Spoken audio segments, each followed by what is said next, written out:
말씀 보겠습니다. 시편 117편 1절에서 2절 말씀입니다.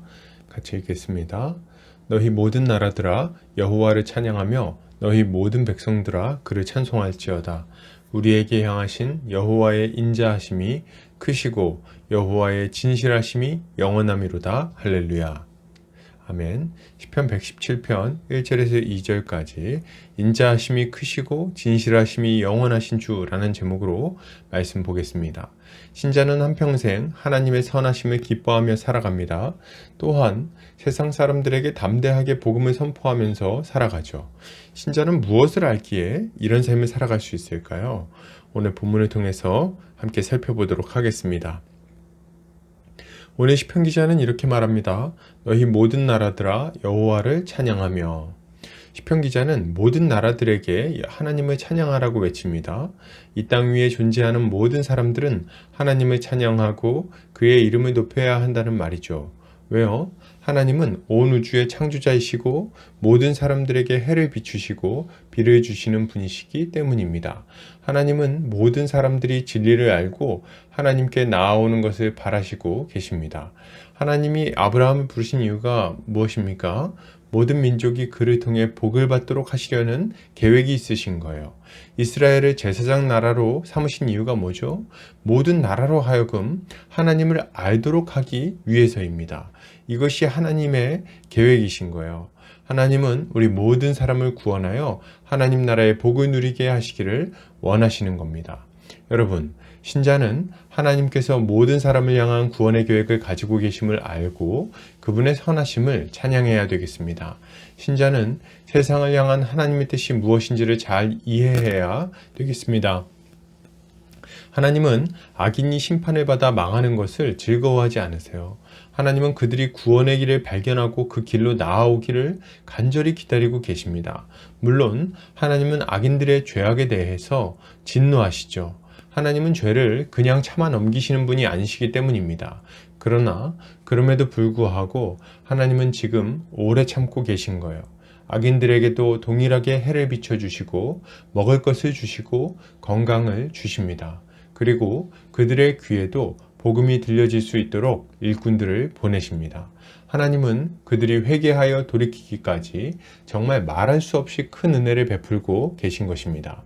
여러분, 우리는 우리가 얼마나 큰 은혜를 받았는지 깊이 생각하고 감사해야 합니다. 그리고 값없이 받은 이 큰 은혜를 아직도 어둠 가운데 있는 자들에게 전해야 되는 거예요. 우리의 전도를 듣고 주께 나아오는 자들을 통해 우리 주님은 영광 받으실 것입니다. 계속해서 보겠습니다. 시편 기자는 이렇게 말합니다. 너희 모든 백성들아 그를 찬송할지어다. 시편 기자는 하나님의 백성인 이스라엘에게 그를 찬송하라고 선포합니다. 하나님께 부름받아 특별한 인도하심을 받아 하나님의 백성이 된 이스라엘 사람들이 하나님의 이름을 높이는 것은 마땅한 일이죠. 하나님은 이스라엘을 택하여 백성으로 삼아 주셨습니다. 왜요? 이것은 그들이 큰 나라이기 때문도 강한 나라이기 때문도 아니었습니다. 도리어 이스라엘은 지극히 작고 보잘것없는 민족이었죠. 그러나 그럼에도 불구하고 하나님은 주권적으로 그들을 택하시고 복을 주셨습니다. 그리고 하나님이 함께 하시면 얼마나 풍성한 복을 누릴 수 있는지를 보여줄 수 있는 그런 나라로 세워지게 된 거죠. 그들의 역사에는 홍해 사건이 있고 만나와 메추라기의 사건이 있었습니다. 그들의 역사에는 승리가 있었고 그들의 땅에는 성막과 성전이 있었어요. 그들은 율법을 가지고 있었고 그들의 역사에는 하나님의 이적과 기사가 기록되어 있었습니다. 이것은 하나님이 그들에게 얼마나 큰 특권을 주셨는지 이것이 얼마나 큰 은혜인지를 알려주는 거죠. 여러분, 신자는 하나님께서 자신의 백성들을 택하여 부르시고 복을 주셨음을 기억하며 그분의 은혜를 찬양해야 합니다. 신자는 우리가 받은 은혜가 얼마나 큰지를 좀 생각해야 돼요. 하나님은 우리를 특별히 부르셔서 자신의 백성으로 삼아주셨습니다. 우리가 잘나서요? 아니요. 우리는 보잘것없는 자고 죄인 중에 괴수 같은 자들이죠. 그런데 하나님은 이런 우리를 은혜로 구원하시고 하나님의 자비와 긍휼과 사랑이 무엇인지를 알려주셨습니다. 우리는 그 크신 긍휼로 하나님의 자녀가 되어 복을 누리게 된 거죠.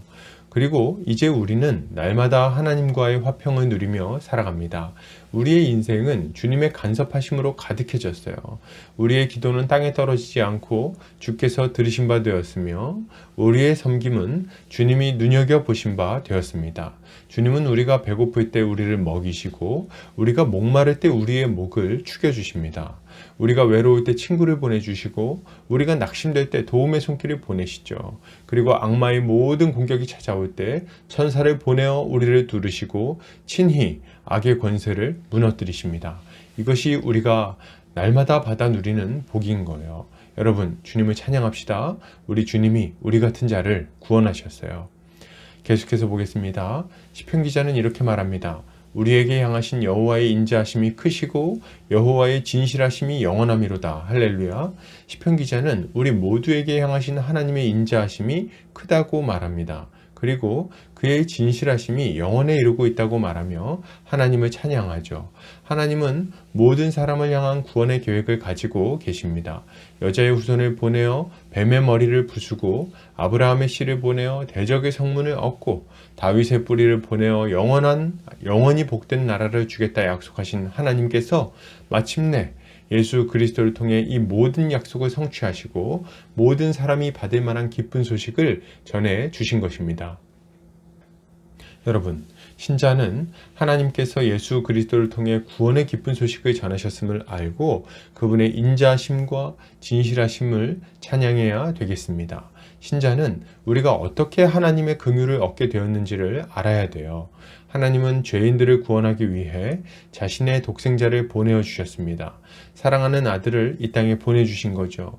그리고 그 아들은 우리 모든 사람을 섬기기 위해 친히 화목제물이 되셨습니다.